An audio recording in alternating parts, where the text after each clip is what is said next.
ইরানের হামলায় কেঁপে উঠল মার্কিন নৌঘাঁটি। ইরানে ইসরায়েলের হামলার জবাবে বাহরাইনের আমেরিকার নৌবাহিনীর ৫ নম্বর ফ্লিটের সদর দপ্তর লক্ষ্য করেই হামলা চালিয়েছে ইরান। শুধু বাহরাইনই নয়, সৌদি আরব, কুয়েত এবং আবুধাবিতেও ভয়াবহ হামলা এবং বিস্ফোরণের খবর পাওয়া গেছে।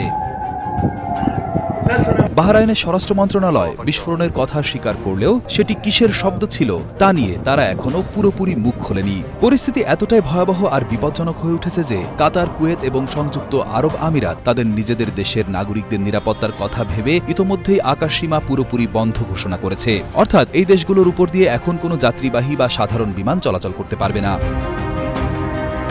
অন্যদিকে ইরানের সরকারি সামরিক কর্মকর্তাদের কড়া এবং আক্রমণাত্মক ভাষায় হুঁশিয়ারি দিয়েছেন ট্রাম্প। সোশ্যাল মিডিয়াতে তিনি বলেছেন, হয় আপনারা এখনই যুদ্ধ থামিয়ে আত্মসমর্পণ করুন, আর না হয় নিশ্চিত মৃত্যুর জন্য প্রস্তুত হন। তিনি অত্যন্ত দৃঢ়তার সাথে ঘোষণা দিয়েছেন, বিশ্বের বুকে ইরানকে কখনোই পারমাণবিক অস্ত্রের মালিক হতে দেওয়া হবে না।